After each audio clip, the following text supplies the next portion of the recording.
From Neural Newscast, this is Stereo Current, sound, culture, and the systems that shape them. Stereo.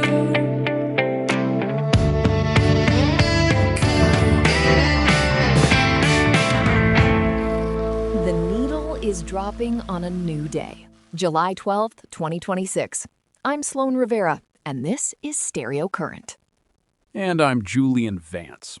We're coming to you from the nexus of vinyl dust and digital static, keeping the pulse on everything that actually matters in the scene. Today's briefing feels particularly heavy on the friction between the organic and the synthetic. We have artists retreating from the glossy safety of the door, while others are diving headfirst into bespoke modular chaos. Julian, where are we starting the descent? We have to start with the kings of the pivot.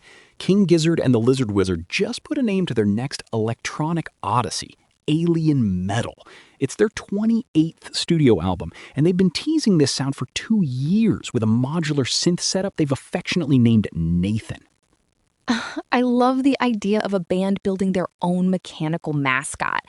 Spin recently detailed how the entire record grew out of a single hour-long late-night improvisation in the key of F sharp. It sounds less like a traditional recording session and more like a biological mutation. Exactly. Joey Walker noted that Stu Mackenzie went from not knowing what a filter was to basically running his own Eurorack channel. They're exploring everything from early Prodigy-style hardcore jungle on the track Level 5 to some heavy Miami bass vibes on Kill for the Steel.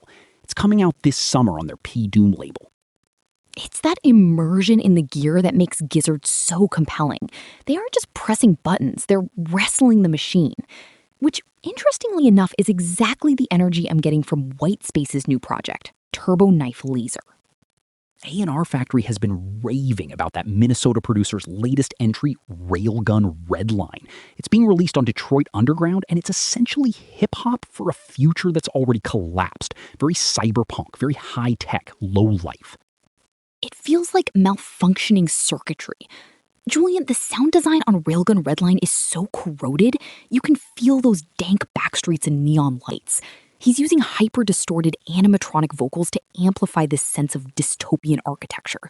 It's a fascinating exploration of precision versus accident. It's hip-hop mutated through experimental soundscapes.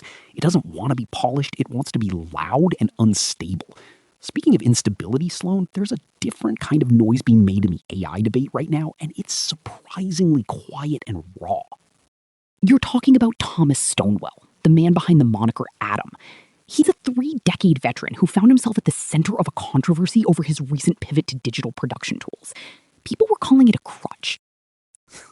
So he did the most punk thing possible. He recorded a raw, baritone cover of I Will Always Love You by Whitney Houston. No pitch correction, no glossy studio armor, just one take. Indiepool's music highlighted the weight of this because Stonewell is still recovering from Bell's palsy, which paralyzed part of his face and affected his hearing. That is an incredibly unforgiving song, even for a healthy singer. To leave the recovery, the held tones, and the early entries in the final cut, it's a middle finger to the idea of digital perfection. It's saying, this is what a human sounds like when the tools are stripped away. And while he's defending his analog soul, he's still pushing boundaries. His new music video, But a Tome, uses this cyberpunk blue visual language, but the origin of the title is just a household joke about him avoiding chores by saving the world. I find that contrast between cosmic scale and domestic irony so charming. It's human. And he's also launching the next generation. His 14-year-old daughter, Lucy Stonewell, just debuted Light in the Night on the same day as his album Weekend Forever dropped, which is today, July 12th. It's a family affair that feels carefully curated rather than rushed. It's a masterclass in direct creative supervision. Now, Sloan, we need to talk about another veteran who's dealing with some reissue drama. Local H's Scott Lucas almost had the 30th anniversary of As Good as Dead hijacked. This was wild. A small imprint called Enjoy the Ride Records promoted a reissue without the band's involvement. Scott found out through Instagram while on vacation. He even pointed out that the bootleg version listed the RPMs wrong and had made up credits. As Scott put it to S-Pin, that's how adults do business, huh? So the band is putting out their own definitive edition via G&P Records. They've remastered all 13 tracks to bring the warmth and mids back that were scooped out in typical 90s production. It includes bonus demos and a deluxe slipcover. It's a vital record. It captures that Zion, Illinois small-town angst so perfectly. Scott says he hopes it inspires kids to start bands, which is a lot more meaningful than a cash grab reissue from a label that didn't even call him. Assert your imitations when it comes to the legacy of the bound-for-the-floor architects. Sloan, from 90s grit to soul-drenched psychedelic returns, the Alabama Shakes news has me vibrating. It's been 11 years since Sound and Color. 11! But Brittany Howard, Heath Fogg, and Zach Cockrell are officially back. Their third album, I Must Be Dreaming, is slated for August 28th. We're getting the new single, I Feel Hope, coming this week. They've been working with Sean Everett in Nashville, adding harpsichords, sitars, and flutes to the mix. Brittany described the title as a double meaning, the world being both incredibly crazy and incredibly beautiful. I think we've all been in that dream state lately. If that's the veteran return, we have some newcomers who are making a hell of an entrance. Sienna Fontini's new EP, Laundry List, is basically a diary that survived the bottom of a backpack. It's very smart, very addictive pop that avoids all the wallpaper cliches. Jammerzine is calling it refreshingly unfiltered. She's working with some heavy hitters, too. Sean Hurley on production, with players who've backed everyone from John Mayer to Lana Del Rey. The track 25 apparently dismantles a toxic friendship with some serious wit. She understands that protecting your peace is cooler than winning the argument. It's sophisticated. Much like Brick House, a four-piece out of Manchester that just dropped their debut single, Angel Eyes. Manchester always delivers that gritty noise pop.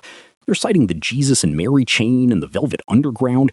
It's a reverb-heavy heroin haze of a track that sounds like it was written in a childhood bedroom over a lonely Christmas.